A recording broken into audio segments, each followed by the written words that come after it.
Hey, what's up, y'all? Welcome back to Mike and Shay's Smoke Room. I am your boy and your host, Mike. I'm your co-host, Juju. All right, guys, super excited. I don't know how well you can see it, but in the background here, we got the first edition, first ever Mike and Shay's Smoke Room skateboard. To celebrate that, we're going to go back to my childhood. Before I was old enough to find out about Jay Adams and Stacy Peralta and Tony Alva, my generation grew up on Tony Hawk and Christian Hosoi. So one of my favorite skaters, somebody that still to this day is pushing the sport for a lot of future generations. Awesome video game as well. Just blew his name up to Jordan status where the whole world knew who he was. Mr. Tony Hawk, y'all. Skate Stories episode 1 we were reacting to. The story of Tony Hawk. Alright, here we go, guys. One of the most recognizable skateboarders today, and you could even argue that he is the face of skateboarding. From his iconic video games to world records and contributions to building skate parks, Tony Hawk is known by anybody over the age of 12 in the Western world. Today, Back when he first started building skate parks in places, putting that together, skate park, the first one we had here in Fort Smith, Martin Luther King, Tony Hawk came out and did the ribbon cutting. That was his first year project of that. So he's come a long way since then. today Tony Hawk is known as a household name, but that wasn't always the case. So for this week, I decided to take a look into the life of Tony Hawk and how skateboarding brought him to where he is today, in the first episode of Skate Stories.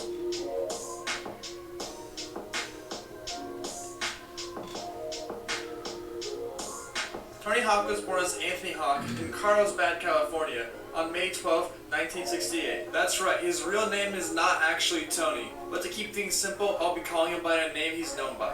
As a child, Tony Hawk was described as hyperactive, and his mother stated that he was so hard on himself and Tell me he don't look like Rocky.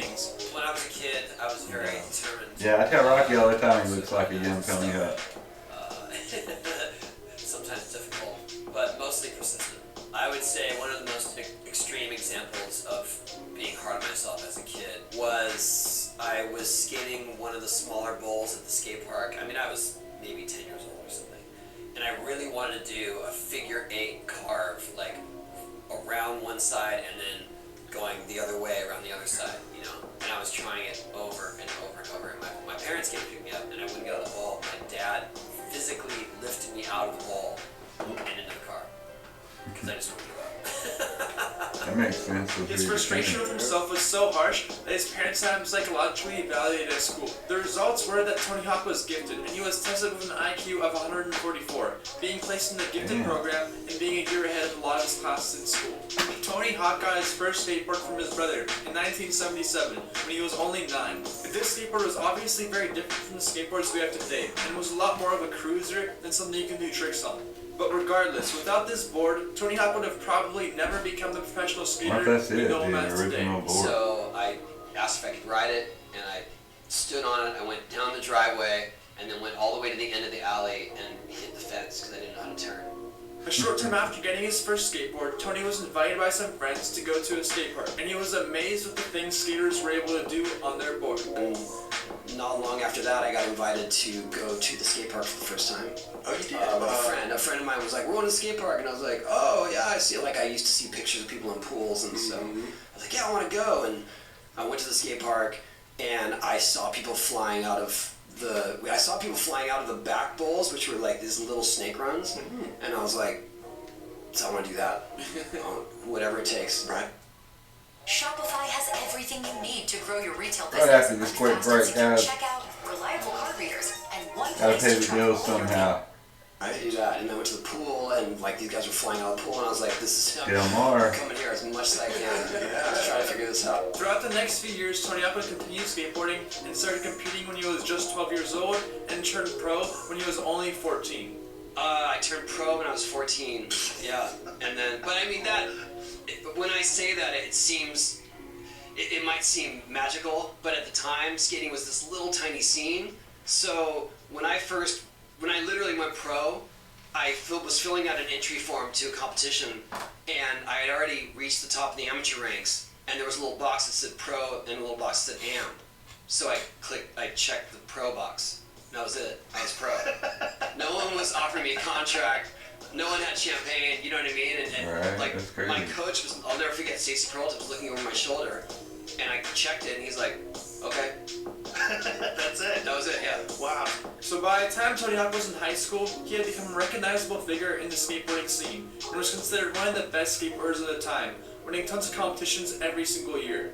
By the time he was a senior in high school, he was making around $160,000 per year. Adjusted for inflation, that would be like making roughly $500,000 per year today. $500,000 With all a the year money at today, such a you young know. age, Tony Hawk was able to buy his first house when he was only 17, and was spending his money on other random things. And I was just throwing money away, on cars and trips and sharper image, just the most ridiculous things. This is a long story, but my sister and I went in on a tanning bed together. It was like, I used it once, but I was like, yeah, tanning bed, like, we're gonna go tan, but, gotta have it. As soon as Tony Hawk graduated high school, his father strongly encouraged him to go to college. But that obviously wasn't the path Tony Hawk took, because he moved to North Hollywood for 2 months to shoot Gleaming the Cube. At the time, it seemed like his Great success movie. would never end. If y'all haven't Making seen money this doing what movie, he check loved, it out. and he was the Christian best Slater. at it. But it all came crashing down in the early 90s. A lot of At the great time, pros, people thought the skateboarding was just another doing the fad. stunts in And in this. 1991, Yeah. Tony Hawk started noticing Mark the Gator. effects of the loss of interest in I skateboarding. think Christian Assoy is maybe It all in came it. crashing down in, Tony Hawk, of course. in like 1991, 92, where Lance my Mountain. paycheck was all based on royalties of skate products. And it started getting cut in half every month. Wow. Just from lack of interest, lack of sales. The skate park started to close down, and lots of skateboarding companies went out of business. The skateboarding scene went underground and experienced its most dramatic change to date. This was the birth of street skating, and unfortunately Yeah. for Tony, that meant he was out of the That's when I club. came in And skating. also, my style of skating, I skated the ramps, right? So I'm a vert skater. Vert skating was just instantly not cool, because street skating had taken over. So I was considered this dinosaur, and it was just like, you're out, skating's not cool, and you're not cool in skating. Wow. This time was very challenging for Tony, but he never stopped skating. After all, when he just started, there was no such thing as going pro or being able to make a living out of skateboarding. So he never did it for the money. He did it because he enjoyed it. And because of this, even though he wasn't making the same money as before skateboarding, he kept doing it just because he loved it. To make ends meet, he would do freelance video editing and skateboarding exhibitions in amusement park parking lots, which would earn him enough money to pay rent. In 1992, at a time in skateboarding history when the business of skating was looking very bleak, Tony Hawk did the unthinkable, and he started a skateboarding company. Originally named Birdhouse Projects, but today is known as Birdhouse. It was founded on the premise that if you love something, you support it and nurture saw him it. skate You put the best, in most real life. dedicated team of skaters together, He came and you to do what skate you love. the You skate skateboard. station. Throughout the years, the team has included some of the most 1993, famous I names guess in it was. skateboarding. Led by Tony Hawk in the beginning, the team featured Jeremy Klein, Steve Vera, and Willie Santos. Well, It would later Santos, feature my many favorite other skater. skaters, most Back notably then. including Andrew Reynolds and Aaron Josamoki. 3 years later, in 1995, ESPN would host its first X Games, known at the time as Extreme Games, featuring a bit of a confused group of extreme sports, such as bungee jumping, sky surfing, sports climbing, What? street lug, biking, water sports, no, not the Donald Trump kind, eco challenge, inline skating, and skateboarding. This was the first time skateboarding was featured on TV to such a big audience, and it is arguably because of the X Games that skateboarding had came back to the mainstream. In the past few years that skateboarding had fell off and left people's minds, skateboarding had evolved, and the things that skaters were capable of doing on their boards was unthinkable just a few years ago. X Games featured street skating as well as vert skating, which is what Tony Hawk participated in. But within the next few years, the X Games grew more popular, and so did skateboarding, leading up to 1999, possibly the most important year for Tony Hawk and his legacy. Man, I wish I had 750 donuts like this sign says. It says Bob's $750. Burgers. Don't. But during the 1999 X Games, Tony Hawk landed the world's 900. first 900, Although Tony Watch Hawk had this. invented and been the first to land dozens of tricks before, his 900 is arguably the most famous trick ever landed in skateboarding. But what a lot of people didn't know is that he had been trying the trick for almost 10 years Yeah. before finally landing it. And he never really expected Like to land Bucky it in the Lassie. first place. That day, he just felt the ramp was perfect, and after nearly landing it a few times in a row, he managed to do it and blow everybody's mind. This was also the same year that the first Tony Hawk Pro Skater game was released, and this is what really changed everything. Tony Hawk started getting recognized not only by skaters, but by a general public. Yeah. I didn't really notice or realize how famous my dad actually was till I was probably like 13-ish maybe. I remember when he started bringing home like the video games and stuff, that's when things kind of really were changing a lot because the video game was like a huge success, you know, and so. Tony Hawk's Pro Skater was the third highest selling PlayStation title in November 1999 in the United States. From its release date in late December 1999, the game shipped in excess of 350,000 units, and it was available in over 10,000 retailers worldwide. And Tony Hawk Pro Skater and Pro Skater 2 were the third and second highest selling console games of 2000. And to say that it was a hit is an understatement, and it is arguably because of Tony Hawk's Pro Skater that skateboarding was so popular in the 2000s and had inspired so many kids that played the game to pick up a skateboard for the first time. On top of all that, there's a total of 17 Tony Look at all Hawk of them games now. released today, and there's also another one coming out soon, but that's a video for another day. Following 1999, Tony Hawk retired from professional competitions, but continued performing at the X Games until 2003. That's not to say that he completely stopped skating though. He continues to skate to this day, even when he's 52 years old, and he even went back and landed his 900 for his 48th birthday. And has also participated in multiple unique skateboarding projects, such as the Loop of Death and the Downward Spiral Loop, just to name a few. And in that's 2002, crazy. he created the Tony Hawk Foundation in response to the lack of safe and legal skate parks in America. And as of June 2018, his foundation has awarded $5.8 million I used to to be an enemy. 596 skate park projects across America. Aside from skateboarding, Tony Hawk has been featured in dozens of movies, commercials, and TV shows. Tony Hawk has pretty much single-handedly brought skateboarding to the mainstream and paved the way for future skaters to be able to make a living through skateboarding. And that's the story of Tony Hawk as we know it today.